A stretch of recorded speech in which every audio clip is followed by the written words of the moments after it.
Hey everyone, Ronan here, and welcome back to the channel. We got a brand new season of What If Ash won the Pokemon World Championship starting today. But before we get into that, Carson, thank you very much for your support over on Patreon. And as always, please make sure to check out these analyticals right here, and don't forget to drop a like and a comment to help fuel the algorithm so that way we can get to a larger audience. And if this is your first time here, please hit the subscribe button and turn on notifications so that way you'll never miss another upload from the channel. And if you want to go even further, please consider donating on Patreon or becoming a YouTube channel member. You'll get exclusive access to content that I only post on those two platforms, and you'll be helping out the channel far more than you'll ever know. But with all that being said, let's get into What If Ash won the Pokemon World Championship Season 4, Rivaled Journeys. I hope you enjoy.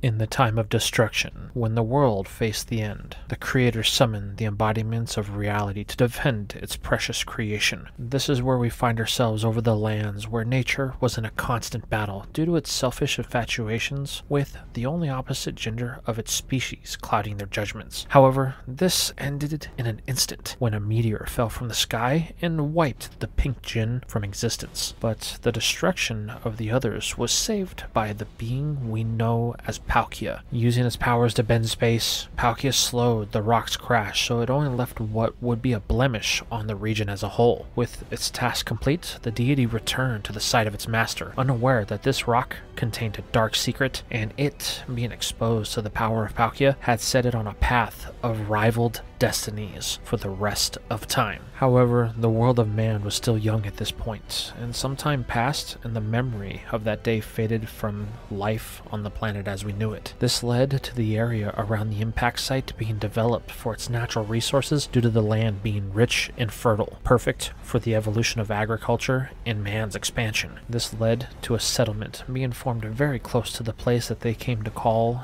as the Giant Chasm. However, as the population grew, resources became thinner and the settlement began to starve. But this wasn't just an isolated incident to the small outcropping of people, as the region had fallen to the threat of war over resources. The settlement of people felt that this was beneath them, however, as they still had the crater that to this point was unexplored. So they sent their strongest warriors into the abyss to explore. However, their presence had an unforeseen consequence. Something within the hole had awakened, a creature of great power that had reacted to their presence and began to hunt them. The search party did their best to fight back, but the beast picked them off one by one as they tried to make their escape. However, in the end, only one was able to make its escape. The lone survivor was traumatized by the situation, but he was born mute and unable to speak of the creature that attacked them. However, this didn't stop the people of the settlement. They knew that what they needed was within the hole. More lives would be sent and were eventually lost. However, it didn't matter. War and famine found their way to the parts of this region, and by now the word had spread about the vast untapped resources of the Giant Chasm. But there was a problem. The army that came sought only for their own self-preservation and would take their prize by any force or means necessary. Unfortunately, there was only one who knew of a way to stop all of this senseless fighting. One who saw the answer within the depths of the abyss, the lone survivor. The warrior that had looked his end in the eyes and managed to survive. While his fear of the beast was great, his love for his people was greater, so he did the only thing that he could do and ventured back into the chasm. Every step caused him to tremble. The ground stained with the blood of the ones who were unable to save themselves. While the warrior knew this could be his fate, he still chose to proceed, knowing that no matter which path, forward or back, the results would still be the same. Eventually, the man found himself within the den of the beast. Fog veiled everything, making it hard to see more than a few feet in front of him. The man stumbled around, nearly blind. However, he could hear the deep breathing of the savage creature, followed by the deep, soul-piercing eyes of the beast as it pierced through the fog. The warrior knew that his reckoning had come, so, unflinching, he looked back, steeling his resolve, expecting to meet the same fate as the ones that have come before him. However, something strange happened. Though the man had no ability to speak, he did have something that was arguably more important in this specific situation: the ability to feel the hearts of the creature. In this moment, the man's virtues resonated with the beast, and it did the one thing the warrior didn't expect. The dragon beat its mighty wings, unveiling its presence from within the mists, and knelt in obedience to the warrior. His conviction to stop the fighting is what did this. The want to unify everyone is what the beast responded to. Knowing he had the salvation he had been looking for, the warrior had only precious minutes to stop the impending doom. Luckily though, he had made it in time, and before the first life was lost, the war ended just like that. Due to his command over the beast, the warrior was named the first king in this new kingdom that would be known as Unova. This ushered in a time of peace and allowed the people of the land to flourish like never before. During this time of prosperity, the now king was able to sire twin sons that would one day rule his lands. They grew up learning from the king. However, there was a problem. They did not share the same gift as their father in being able to understand their fellow man or the creatures that had inhabited this world. The ability to understand the feeling was the thing that they lacked in order to succeed their father. This resulted in something that should have never been possible happening. The day of the great king's death, the twins assumed control of everything, including the great beast that the people had called the original dragon. However, the two siblings caused something within the great beast to fracture, and from within, 3 parts came as a result, and the outbreak of another war. In the end, many lives were lost, and the 3 dragons that had been referred to as Zekrom, Reshiram, and Kirim had been used as tools of this war, and they had lost all of their power, resulting in Reshiram and Zekrom reverting to a stone form that no one could awaken them from. The region now in ruins, and their father's kingdom destroyed, the 2 brothers sought it best to lock away the power from the rest of mankind so that conflicting virtues would never bring the world to the brink of its end again. However, the one known as Kirim was considered to be the weakest of the 3, as it was merely a shell of its former self. The creature was docile, and so the 2 princes moved it back to the place where it all began. The giant chasm was still there, and Kirim was dormant, showing no emotion or reacting to anyone, so they locked the dragon away in its den, caving in the doorway and sealing it away for the rest of eternity. The 2 princes then went their separate ways in hopes that the world would forget and never face the horrors that they had caused or remembered the blood that was on their hands. Now we fast forward to a general time around the modern day, in a settlement that is called Lakanosa Town, the closest place to the giant chasm. We see that walls have been erected around the town, as about 100 years prior, people digging in the abyss ended up unearthing something that was never meant to be found. A beast that had no faculties of itself, mindless and ravenous. It seemed over time the husk had tapped into the most basic of its instincts and only lived for the hunt. This caused Lakanosa Town to build the walls, as they would randomly be attacked by the beast and it would take certain people, like it was looking for something. This behavior persisted throughout the building of the walls, nearly preventing its completion and Lakanosa Town from becoming a ghost town. But help came in the form of some unexpected allies, as beasts known as the Swords of Justice came to the aid of both man and Pokemon alike. The 3 held the perfect counter to the beast of the chasm. They fended off the beast and allowed man to continue their project, and it stayed like that all the way to this day, when a young boy known as Colress spends his life trapped within the town, watching the threats from atop the wall. The power that is displayed by this dragon is what fascinates the young boy. It's inconsistent and sometimes frightening, other times weak. Colress wants to understand how this works, so over time, as he ages, the boy amasses books upon books of notes on the subject, until one day, when Colress came of age,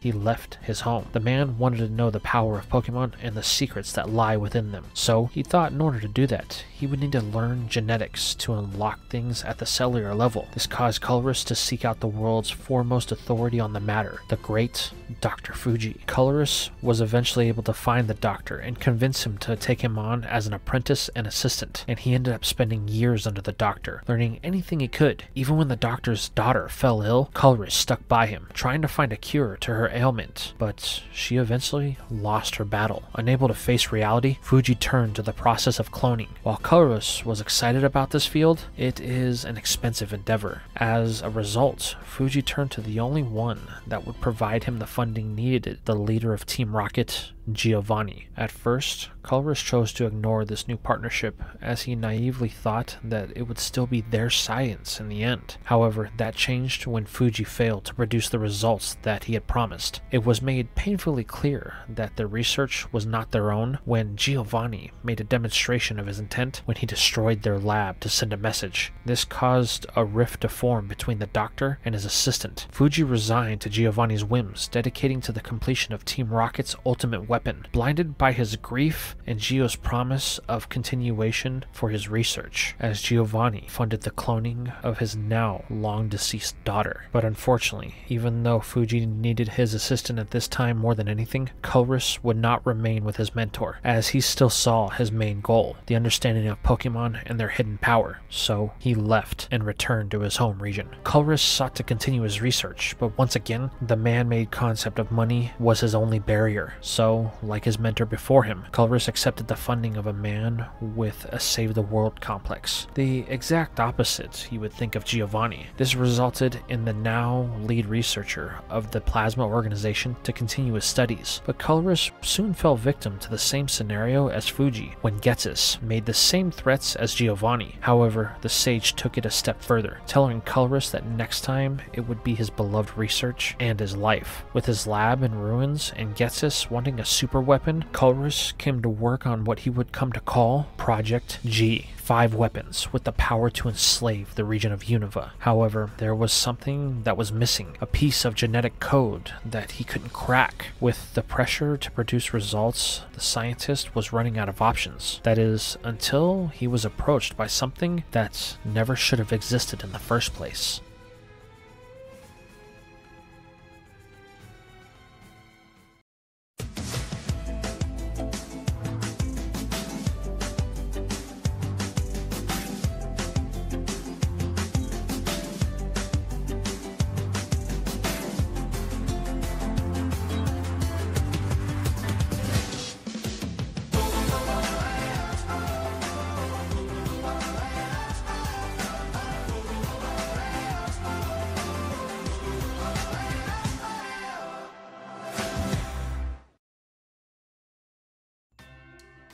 We begin the start of our new season with Ash and Go as they are returning to Pallet Town. The two are here for just one thing. Ash wishes to return Mimey to his mom as he's afraid that she has been lonely since it has been away. However, the whole trip here has been one of silence on the part of Go. While they stopped Team Rocket and Johto, the revelation that Ash is a regional champion has the boy uneasy. Just when he thought he and Ash were on good terms and Go had gotten horseback as a friend, he finds out that Ash was keeping something like this from him. But on the other hand, the boy has grown a lot over their time together, and he knows that if he were to actually pay attention to the world of battling, this is something that he could have discovered on his own, like Karen did. To say Go is conflicted would be an understatement. He knows that Ash has had a lot of adventures in his travels in the Pokemon world, and there are things that he wouldn't want to share with the boy. So Go hopes that Ash didn't make this choice out of some sort of mistrust on his part. After all, in the beginning, Ash was reluctant to share really anything with Go.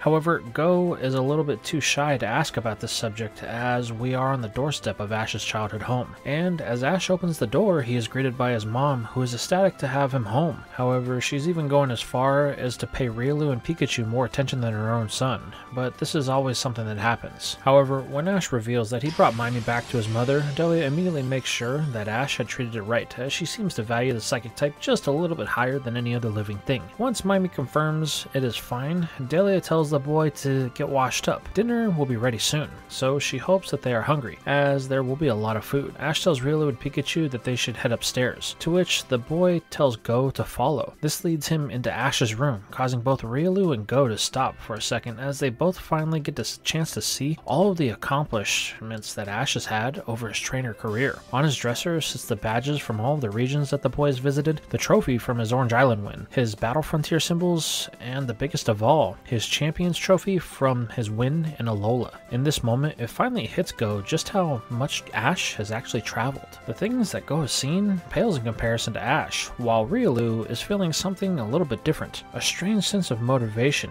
comes over it, as well as a brief spike of aura that envelops the room, turning everyone's attention to the fighting type. But it quickly subsides when Ash stands next to Riolu and Go. I've had so many adventures and met so many people. It's really been awesome to see these things. This is where Go asks Ash if he favors any one experience over another. The boy responds in a way that Go wasn't expecting. You know, I really don't. Pikachu and I have met a lot of people. Some we have known longer than others, but they are all just as important as the last, but for different reasons. Well, the time you spent in Alola had to be something special, Go questions. After all, it seems like you were the most successful there and made the most friends. Smiling, Ash states that it was special. Becoming champion of a whole region was something that me and Pikachu had been trying to do since we first left Pallet Town. Ash then looks at the trophy, then to the Z-ring on his wrist. But there was a bit of a negative side to that experience that we had never had before. Really? What's that? Go questions. Well, after our win in Alola and us coming back to Pallet, things felt like they had stopped. I kinda got lost for a little while, as I wasn't sure if there was anything else for us to do. We had won a league, so we had done everything we had set out to do. I wasn't sure what the next step was. But then, the day I met you on that boat heading to the Kalos region, everything changed. I didn't know it yet, but you were the start of my next big adventure. A friend that I would get to see both new and old things with. Go finds himself speechless at this revelation, but Ash continues. Since then, I've been rediscovering my goal, and what I've become convinced of is that our time together is going to help me find the path that I'm supposed to walk from here. And when our time comes to part ways, I know that you will be shared in the same memories as all of the others that I have met. Ain't that right, buddy? Ash says as he pets Pikachu on the head.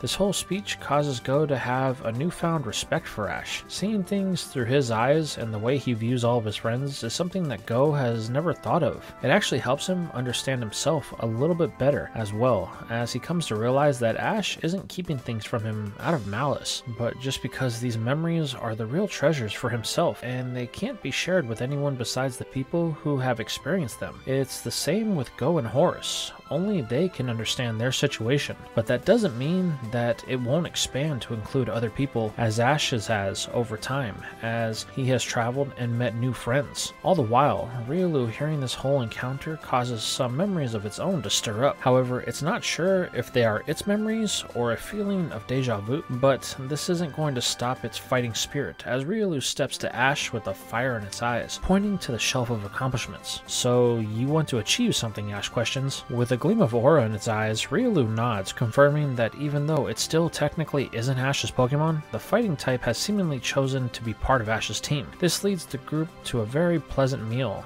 and a great night's sleep. However, Ash and Go can't stay more than a day, so the next morning they bid farewell to Delia before heading to Professor Oak's. This is where Ash is going to get a chance to change out some of his team members, though something is off. Ash tells Professor Oak the Pokemon that he wants to add, but some of them have gone missing on the property. While Ash doesn't want to add Infernape, both it and Crocodile have gone missing, and Ash wanted the Dark type for his roster. Oak explains that Infernape has been on a battling spree a lot as of late, and it has been using Crocodile as one of the partners since Charizard has been away. Speaking of which, when will the Fire Lizard be returning? Oak questions. Ash explains that Go had gotten Dragonite back after it had time to heal up, but Charizard was a little bit more severe, so it had to stay behind. But when he talked to Liza the day before they had gotten to Pallet Town, she said it was up and moving. However, it seems Charizard wants to stay behind for a while longer, as it wants to train. And you know what happens when the fire starter sets its mind to something. There's no changing it. Oak understands, as he points Ash to a ravine that Charizard and Infernape usually train in. Ash tells Oak that he will be just a moment, as he and Go run off with Pikachu and Riolu and Tail. With Talonflame on his belt, Ash only needs to add Crocodile to complete his team. So, the boy wants to make this fast, as they have to head to Vermilion to catch a boat back to the Crown Tundra in the Galar region. The group looks for a few minutes, but they can't seem to find anything. That is until they notice a huge fireball shoot into the sky. Then, a shockwave that blasts through the area. Ash knows who this is, but it's not him that heads there first. It's Riolu, as the Oramon's fighting spirit has taken over and it wants to challenge this power. The group follows Riolu through the woods until they come to a clearing where it stops dead in its tracks, as what it sees is a thing of beauty to the fighting type. Both an Infernape and Krookodile are battling at such an intense pace. It's something only Pokemon with years of experience could do. The sight of this is awe-inspiring to Riolu, as it wants to have what they do.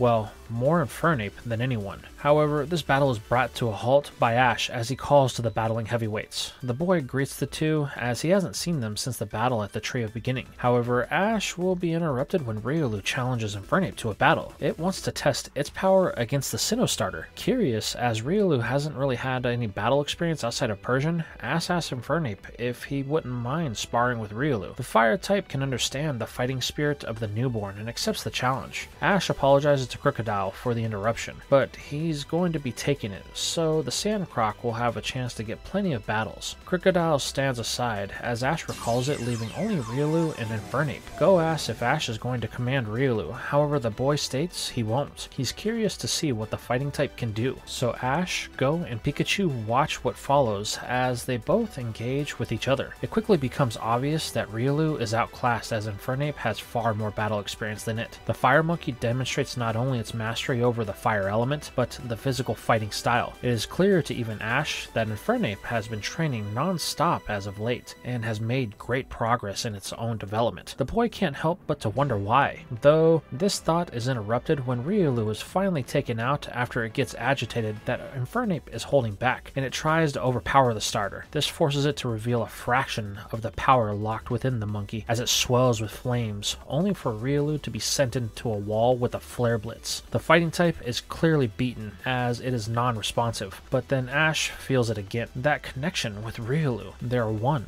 once again as the fighting type stands up, glowing in aura once more. This intrigues Infernape, thinking that the battle isn't over. It prepares to attack. However, Riolu then collapses from the damage it took. Ash runs to its side to make sure that it isn't seriously hurt. Luckily, the fighting type is fine. However, Infernape is swelling with a fire aura, as if it's still ready to battle. Ash tells it to stand down. The fight is over. However, the starter isn't looking in their direction, but to the sky. Something is coming and Ash can feel it. Ash tells Go to be ready. Something powerful is heading their way. The boy readies a ball for Drizzile and Raboot, but before he can call on them, Infernape lets out a battle cry and launches a flamethrower into the air, only for it to be returned in kind with a much more powerful Fire Blast. This is a great cause for concern, as from the skies descends the mighty Moltres. This is a sight that captures the attention of both Go and Ash. The Firebird has been drawn by the heat of Infernape, and it thinks that the starter is trying to invade its territory, which Moltres isn't happy about as it sends out another Fire Blast its way. However, Infernape won't back down as it takes the attack, only to overpower it with the sheer will that it possesses. This swell in power causes Riolu to wake up just to see how outclassed it is as the Fire Monkey scales the wall of the ravine to blast the legendary with a flamethrower. This causes the two to engage in a battle as Ash provides support, calling out attacks and counters. However, Infernape is facing a Pokemon of power that is considered legendary, so it does take a massive amount of damage, causing the starter's greatest power in Blaze to activate. This puts it on a near even footing with the bird as it slams into Moltres with a Flare Blitz. This forces the flying type into a desperate situation, forcing Moltres to use its most powerful fire attack in Burn Up. This uses all of the fire within the bird that overpowers Infernape, sending it into the valley floor, leaving it in a crater. However, Infernape's iron will not be broken, and it stands back up, but it is clear that one of them can no longer continue as Infernape takes a knee. This causes Moltres to be satisfied that it has dealt with this intruder, and it turns to leave, only for a lone feather that burns low to fall to the ground. As Moltres vanishes, Ash rushes to check on Infernape, while Go heads to check out the feather. However, as the boy bends down to pick it up, a voice tells him to stop. That isn't something you'd want to touch. Turning, both see a figure standing on one of the cliffs, only for it to be revealed as Ash's first rival ever,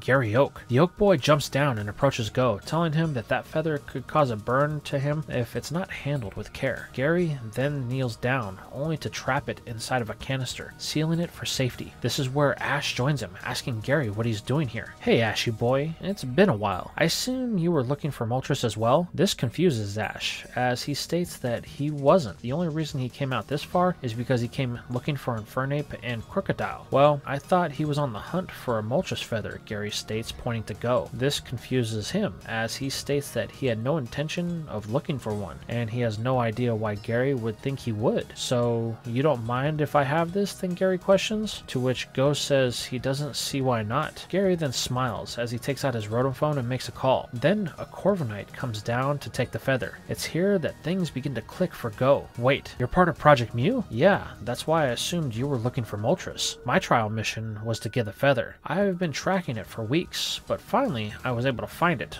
only to find you two battling it out, Ash. Oh, sorry about that, the boy says. It challenged Infernape, and there's no way we were going to back down from that kind of battle. I see, Gary says. Well, thanks for the help. I was afraid I wasn't going to be able to battle Moltres at the level needed to get the feather. This is when Gary turns to Go. So, you're the new one. What do you mean by that? The boy asks, a bit heated by the statement. Oh, I just mean that you're Ash's new traveling companion. Well, yeah, Go says sheepishly. How did you know that I was trying out for Project Mu? Gary states that he's been with them for a while, and word had gotten around about a boy that had an issue with Quillen. You fit the description, but I thought you had already joined Project Mu as a full-fledged chaser. This is where Go reveals that he's only had one trial mission and hasn't heard anything in a few weeks. He was beginning to think that they had forgotten about him. Maybe they have, Gary states. There is always the possibility that they lost interest in what you have to offer. This causes Go to begin to doubt himself, but Ash cuts this, telling Gary to stop with the teasing. It's been a long enough day. The Oak Boy laughs, stating that he was only messing around. Ash knows that. Gary then turns to Go and states that he will have to be patient. The missions only come when they have something at your level, so just be ready to move when they call. That way, you will get the completion. What do you mean by I get the completion, Go asks?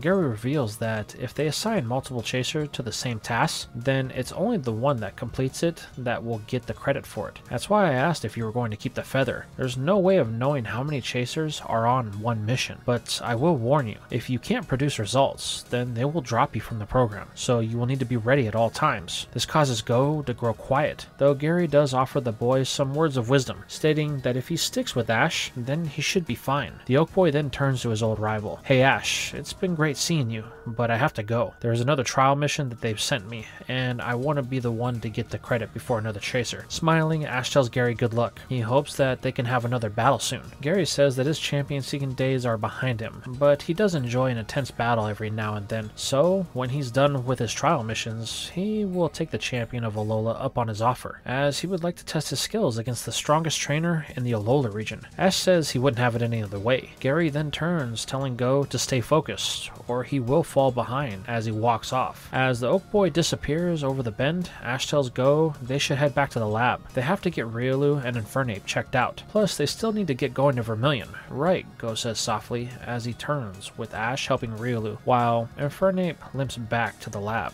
After a checkup from Professor Oak and the story of what happened being told by Ash with all the excitement that the boy can muster, the two head off to Vermilion City to catch a boat that is bound for the Crown Tundra. This takes a week or so, and the whole time, Go spends most of his time thinking about what Gary had said. Ash can see this, telling Go that he will help him in any way that he can. While Go thanks him for the vote of confidence, Go can't help but to feel a growing doubt in the pit of his stomach. A week later, we find our duo in Cerise Labs after nearly a month away. The two are happy to be back, as it is time for rest and relaxation. However, it is here that the boys are going to find out that Chloe is here, as she had left Equitique just before the attack had happened. She had heard what had happened. Her heart sank, as the city really is a beautiful place, and Eevee had made so many friends with all of the Kimono Sisters' evolutions. But she's glad that Go and Ash were able to stop Team Rocket. While they are glad that they could stop them, the fact is that Giovanni still got away, and it is something that Ash has kept in the back of his mind since they left Johto. But the boy does the best to push that thought away for the time being, as Chloe tells the boys that she is glad that they are back. There are a lot of things that her father has had her doing in their absence, so they have a lot of things to get caught up on. This causes the boys to sigh, as they just wanted to take a break. But Chloe tells them that there will be none of that, as she drags them both to the main lab, where Professor Cerise is on a call with someone. The man is someone that Go knows all too well, Professor Amaranth. However, this conversation ends as the two enter the room. Go tries to say something, but the screen goes dark before he can. Ash, Go, welcome back, the professor explains. You couldn't have gotten back at a better time. I was just talking with Professor Amaranth, and he was filling me in on some things that Project Mu has been doing.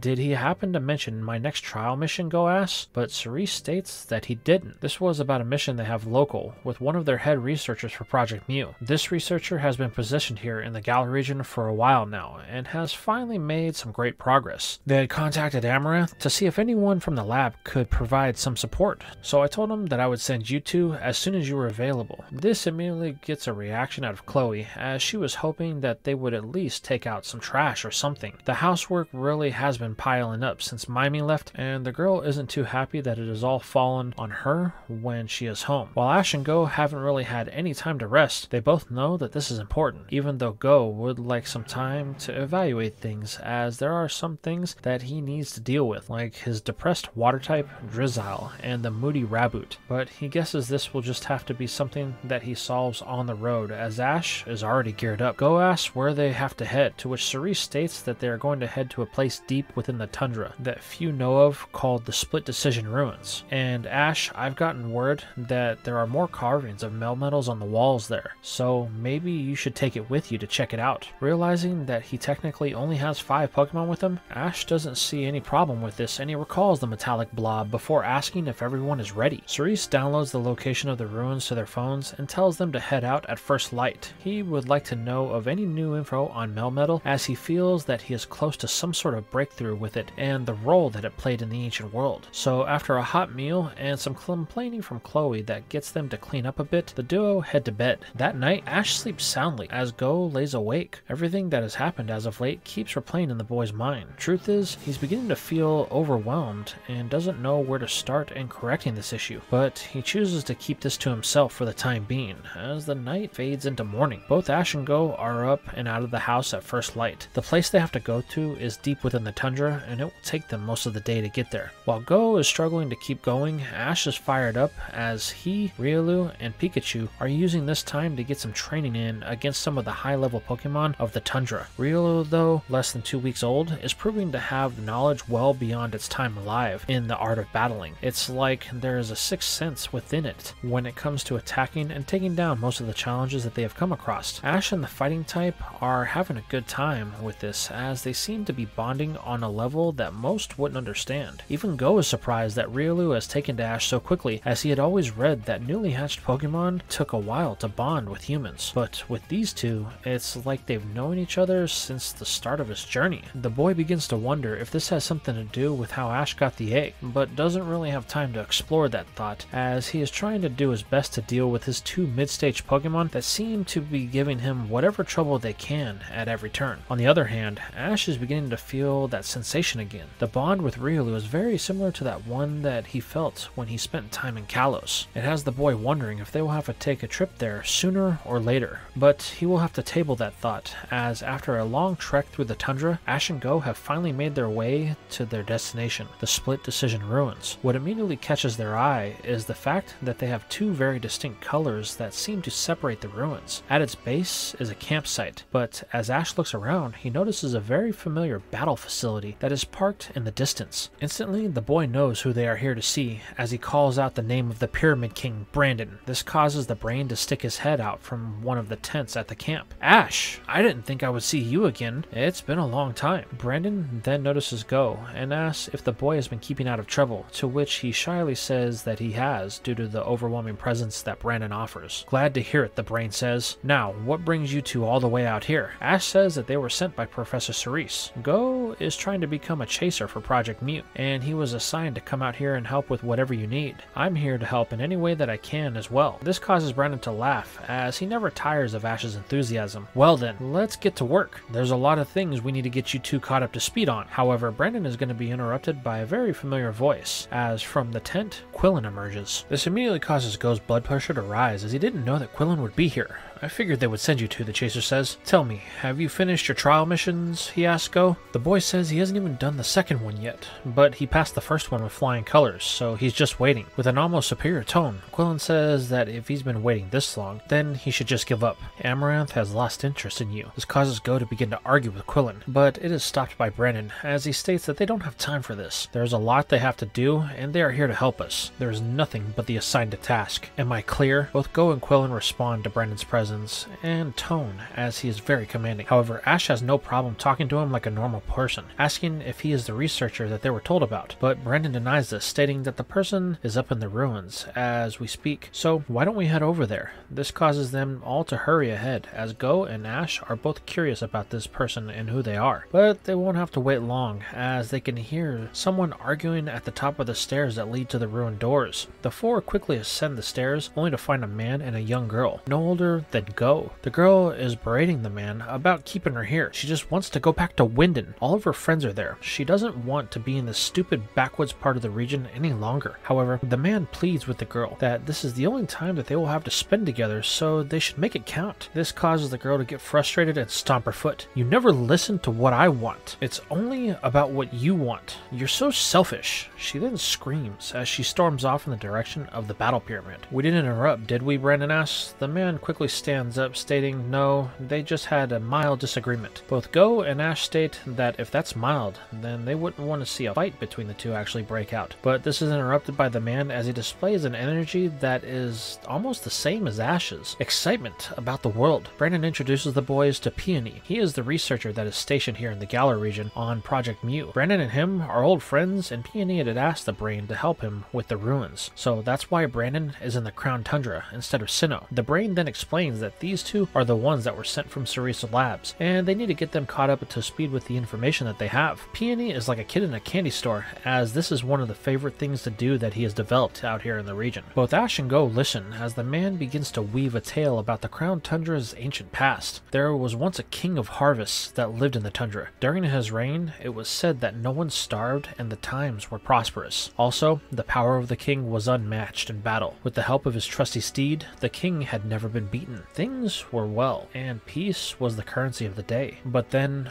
a dark day descended upon the lands of southern Galar. Something they called the Hand of Arceus brought famine and pestilence to the kingdom. Once again, the king took up arms against this invader, confident that he would win like all of the other times. However, this battle was different. The foe, much more powerful than anything the great king had faced before. His overconfidence ended up costing him everything. The king was forced to watch as his kingdom fell. His people starved, and worst of all, his oldest friend and most loyal of them lost its life to the power of this devil, this poisonous serpent. Well, was the king ever able to find the strength to win? Go questions. I mean, he was the king, right? The hero always wins. Peony holds his head down, shaking it, stating that the king lost its will to fight without a steed. It had placed its trust in the king, and the king's arrogance led it and the rest of the kingdom into a darkness that would not be lifted for 100 years. Over this time, the king faded from memory, and the region became wild with Dynamax Pokemon beginning to show themselves for the first time. Some Pokemon had so much exposure to Dynamax energy that they were changed at the cellular level, taking on new forms when they transformed. For the 100 years, the region remained in darkness. That is, until two heroes would rise to combat the evil that had swallowed the region. It took many years of fighting, but Man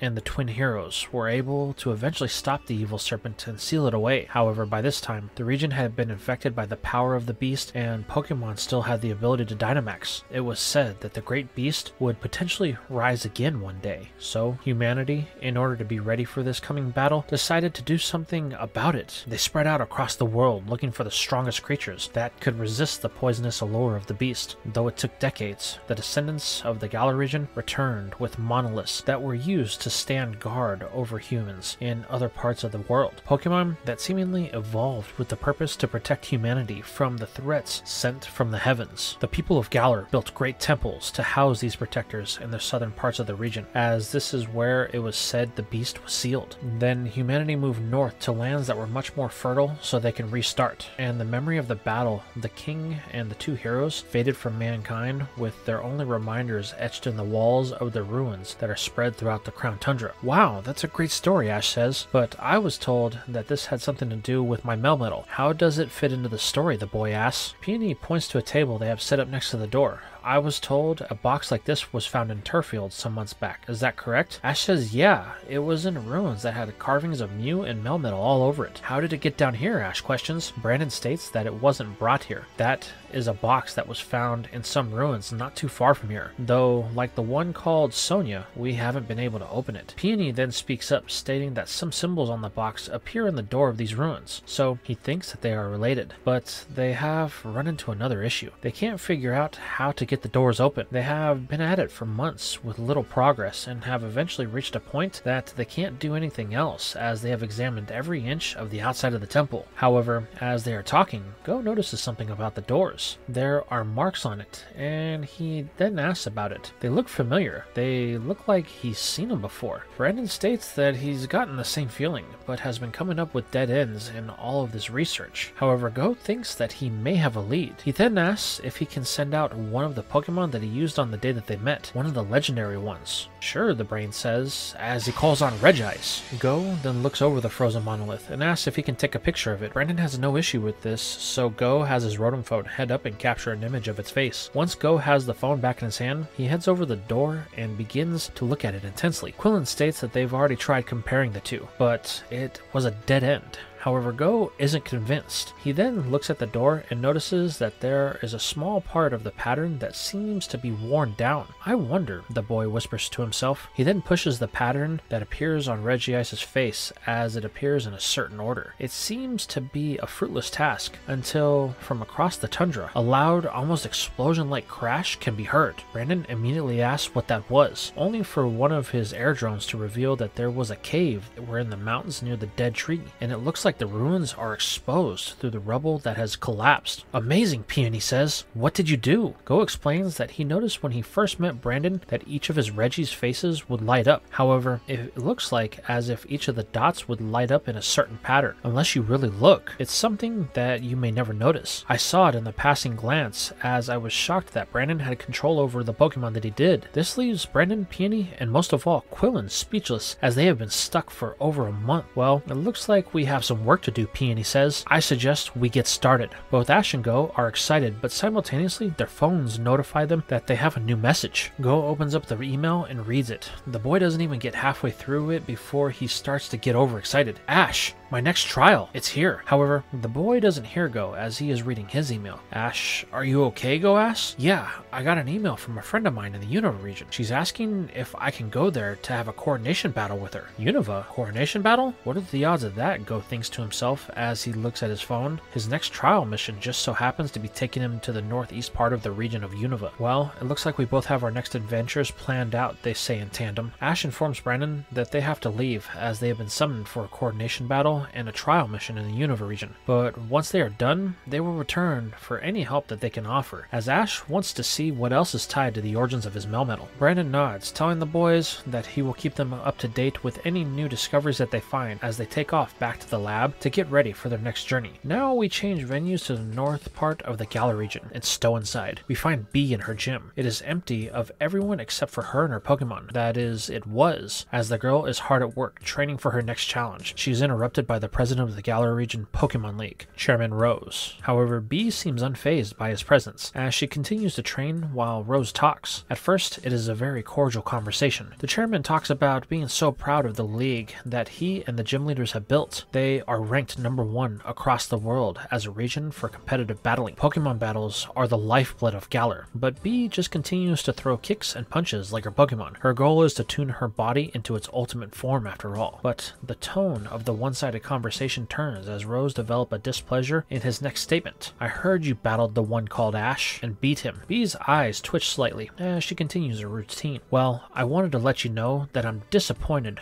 with this. You know that I strive for only the best, and the fact that this battle wasn't broadcasted live for the world to see is something I find very disheartening. We must show the world that any and all opposition to Galar will be crushed by our power. So the fact that the boy lost to you so easily, and it was not televised is something that I cannot let slide. This is where Bee finally stops, telling her Pokemon to hit the showers. They are done. Rose is very displeased with her lack of acknowledgement of him. He then lashes out, telling Bee that there will be consequences for her insubordination. This causes her to finally stop. Without even looking back, she simply asks Rose what he is going to do. Strip her of her gym? Take her title away? Have Leon come teach her a lesson? Please, your threats are as hollow as your vanity. You know there is nothing you can do to me. I'm one of the very few leaders that doesn't fear you, Rose. Remember that. The next time you ask something of me, and as far as the boy, I'm not done with him yet. There's still more there, and I intend to bring it out. Bee then walks away, leaving the chairman with his fists clenched out of sheer irritation with the fighting type expert. Now we change over to Ash and Go. It has been a few days since they left the Galar region and arrived at the site of their first destination, the Opelucid City Gym. This is where Iris said that she was going to meet Ash for their coronation battle. So you know this girl, Go questions? Ash confirms this, stating that he traveled with her when he challenged the Unova League. She was still a novice trainer back then, so the fact that she's challenging me to a coronation battle means that she must be trying to move up the ranks fast. But there's no way she's going to beat me, Ash states, as they go to open the door to the gym. However, as it opens, there stands a very opposing man that causes Go to squeal a bit. But Ash knows this individual, Drayden, the leader of the gym. The two greet each other, with Drayden asking if Go is alright. Ash laughs, saying that he will be fine, but asks if Iris is here. She asked me to come here for a coronation battle. Drayden tells Ash that she is inside. If they will follow him, then he will take them to her. The three head inside, where Ash says nothing has changed. The gym looks exactly the same. Drayden smiles, stating that Ash has been away for a long time. Things have changed far more than he knows. What do you mean by that, the boy questions, but he is interrupted when they enter the room where the battling area of the gym is, and there stands Iris in a very poofy dress that looks like it's something a queen or a princess would be wearing. Ash even says this, telling Iris that she needs to stop playing around. He's here to have a serious battle. However, she isn't playing around, as she giggles, telling Ash that he will always be just a kid. Ash states that he is older than her and far more experienced as a trainer, so if anyone is a kid, it would be her. However, Iris states that he may be older, but that doesn't mean that he is more experienced. Drayden states this to be true. The champion of Unova speaks the truth. Wait, Alder is here, Ash questions, but Drayden tells Ash that he retired a few years back. You are looking at the champion right before you. What, you mean Iris? The boy yells in disbelief. The champion simply giggles. Yep, that's me. I challenged the Unova League last year and became their champion. Then, when I heard that you had become champion of the Alola region, I figured we should have a champion versus champion match. This leaves both Ash and Pikachu speechless for the moment as Riolu and Go watch on puzzled, but they quickly get over it, with Ash stating that she won't be using him to jump her way up in the rankings. He has worked way too hard for this coronation score. However, Iris just laughs. I think it's the other way around, she says, as she reveals her Rotom phone. Ash can't believe his eyes. While he's been working hard as of late, battling high-ranking opponents to get to 306, Iris has been grinding even harder as her score is 222. Now who's the kid, she says with a sarcastic tone. After Ash picks his jaw up off the floor, he tells Iris that he's impressed. It seems he's gonna have to pick up the pace if he hopes to get into the top 32 for the world ranking. I guess I'm going to have to start with you, so I accept your challenge, Iris. Ash then holds up a Pokeball as a Rotom Ref hovers above. There's no way I'm letting you walk away with this one. With a gleam in her eye, Iris muses to herself that Ash has no idea of the battle he is in for. The Unovan champion tells Ash that he will be the one to fall today, as she walks to the other side of the field. Now, let's do this, she yells. The Rotom Ref starts the battle as a 2-on-2. It will be over when one side is out of Pokemon. Now begin. Iris wastes no time in calling on a Pokemon that Ash is all too familiar with, as she yells, Dragonite, come on out! The pseudo pops from the ball with the confidence that it always displays. Well, I figured I would start things off with an old friend, and Dragonite has gotten a lot stronger since the last time you battled it. The dragon blows airs from its nostrils, signaling that this is the truth. While in the stands, Go comments that he has a Dragonite just like Iris, but his is much more docile and loving compared to hers. Drayden states that not all dragon Pokemon like to have battles. Some just prefer simpler lives of happiness. They don't seek vanity or strength, they just want to live. That is why they are very misunderstood in their typing. But we will see just how destructive they can be in this battle, Drayden says, as we pan back to the field with Ash making his first choice. Crocodile, I choose you. Ash's strongest Unovan Mon pops from the ball, with the boy stating that he figured a rematch was in order, so Crocodile will be his first choice. Iris is a bit sad about this, stating that she wished that he had brought Charizard, but Crocodile is a close second. Don't worry, Ash Ash says. It has gotten a lot stronger since the last time we battled. Now, Crocodile, use Stone Edge. The Croc launches the attack, but Dragonite isn't a fool, and neither is Iris, as the dragon takes to the air to gain the advantage and dodge the attack, only to fire back with an Ice Beam. But Ash orders a Dig to counter, showing that even though they are different types, they both appear to have the perfect counters for one another. But Iris is ready for this, telling Dragonite to freeze the gym floor. Suddenly, the ground type finds itself in a very compromising spot as things are getting really cold. Ash is forced to think fast, telling it to surface before the whole field is covered. But Iris is ready for this, telling Dragonite to use a Dragon Rush just as the Croc comes up to avoid the cold. This puts things in a really bad position, as it is now mid-air and unable to dig to avoid the attack, as the Dragon Rush is much faster than it, driving Crocodile into the gym floor. Though this wasn't enough to end the Croc, Iris sent a message that Ash will have to do better if he hopes to beat her. But the boy plans to do so as he orders the Desert Dweller to use Dig once more. Iris knows that Ash isn't a dumb trainer, but he does like to try things repeatedly until he can find a way to make them work, so she tells Dragonite to freeze the battlefield again, but this time don't let up and close off any openings. Doing so, Dragonite makes its own ice rink in a matter of seconds. However, this is what Ash was going for, as he orders Crocodile to surface with a Stone Edge as a way to break the ice. Iris commands an Ice Beam to counter, but this is quickly dealt with as the Stone Edge is being frozen, with Crocodile using them as a shield so it can land its true attack, a Dragon Claw, across the jaw of Dragonite for super effective damage. This causes the dragon to stumble back, with Ash ordering his Mon on the attack once more with another Stone Edge. But Iris is quick to counter, ordering a Thunder Pinch to crack the stones and hit Crocodile with another Ice Beam. However, as the stone shatters, the ground type has vanished, leaving Dragonite to think it is using Dig once more. But Iris can see the exact opposite, as Crocodile has suddenly reappeared at the back of the dragon to land another Dragon Claw that hits hard once again. Dragonite swings around, hoping to smack it away with the dragon's mighty tail, but Crocodile uses this momentum to put distance between the two. This is when Iris notices it. The same strategy was used against Bryson in his gym, the Ice Skates. Smiling, Ash says he was surprised that she didn't notice it sooner. However, Iris is no fool,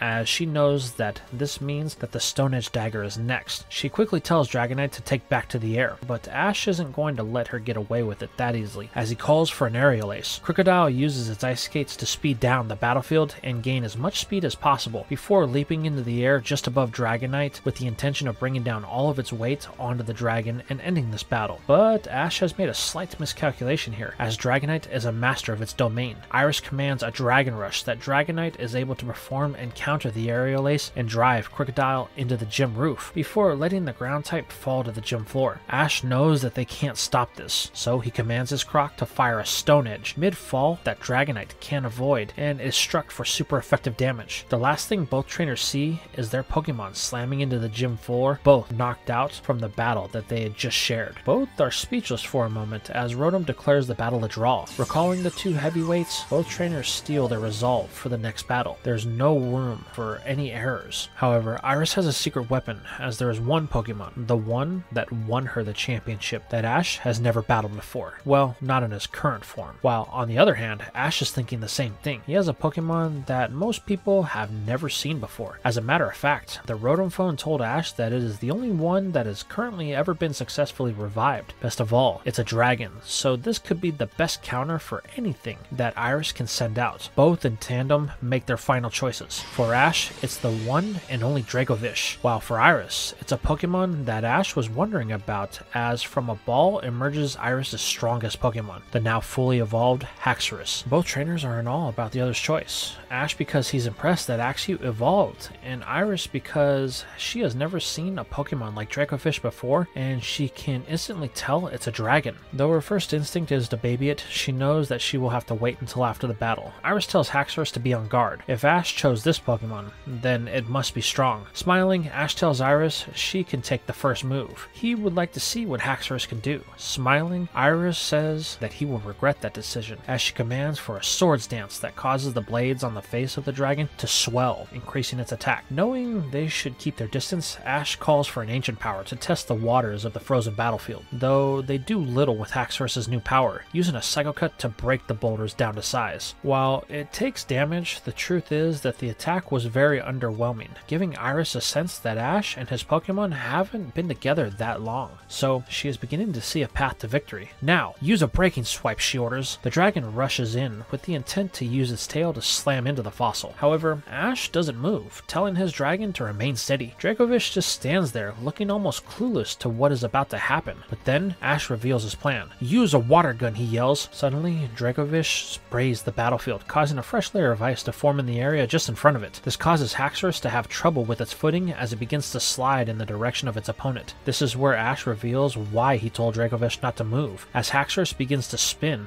allowing the fossil to chomp down on its tail with its now supercharged ice fangs, thanks to the freezing temperature in the gym. Realizing that she is now in trouble due to her all-out attack in the last battle, Iris tells her dragon to counter with a Psycho Cut and drive its blades into the battlefield in order to stabilize. Smiling, Ashe tells her that even though Haxorus has power, there is one thing it doesn't have: experience with this type of environment. Now, Dracovish, use Ice Fang full power and pull. This results in Haxorus being drugged from its anchor point and thrown into the air, causing it to flinch in pain. This is your chance, Ashe yells. Dracovish, use Dragon Rush. Suddenly, that cute and cuddly feeling Iris has is replaced by fear, as she can feel the aura of this dragon shifting. The look in its eyes changes as if it were hunting a meal. Then, in a flash, Dracovish torpedoes itself down the battlefield at a speed that Iris didn't think it was capable of. Knowing she needs to do something, she calls for another Psycho Cut from her dragon that is still airborne from being thrown, but it won't respond due to the Ice Fang damage, and Dracovish slams into it, sending them both into the wall, leaving a cloud of dust. This has the result of the battle in limbo for a moment, but once the cloud settles, it's clear that Dracovish is the winner, as it stands clueless about what just happened, above Haxorus that is unresponsive to the call of Iris. The Rotom Ref calls it for Ashe as he rushes to hug his monstrosity of a fossil in celebration, while it just bites on Ashe's head. As Iris recalls her dragon, Rotom informs Ashe that he has moved up to 225, while Iris falls to 273. This causes the girl to become a bit annoyed, as she really thought that she could win. However,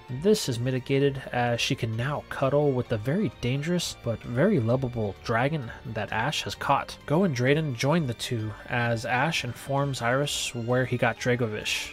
This intrigues the champion, and she would like the chance to spend more time with it. However, Go is going to have to put a stop to that idea, stating that they have other business in Unova that they can't wait around here for, so they're going to have to take a rain check on Iris's obsession with Dracovish. But Iris says that they won't be getting away that easily. They are here in the region now, and as the champion, she will be joining them on this so-called business to make sure this Go isn't up to any trouble. But wait, you can't. But Go's pleas fall on deaf ears as Iris is now goo-goo eyes for Dracovish as it stares blankly into space. Well, it looks like we have a new traveling partner, Ashe says, laughing as Go hangs his head in defeat. As Ashe celebrates his win, we can now shift over to a different part of the region, in a room that looks like it was built for royalty. 6 people sit dressed in a strange attire. They all sit around a monitor as they are watching Ashe and his friends on the screen. It's almost time, one of them says, as the purple-clad man looks at Ashe and, more importantly, the Pikachu that sits on his shoulder. And this is where we are going to end things for now. So tell me, did you enjoy the start of the Rival Journeys arc of the PWC? Did you enjoy the opening I created to give backstory to Colress? How about the first leg of Ash's newly hatched Riolu? Even though it seems to want to grow with Ash, it doesn't want a Pokeball, and what is the reason for that? How about Go's new trial mission?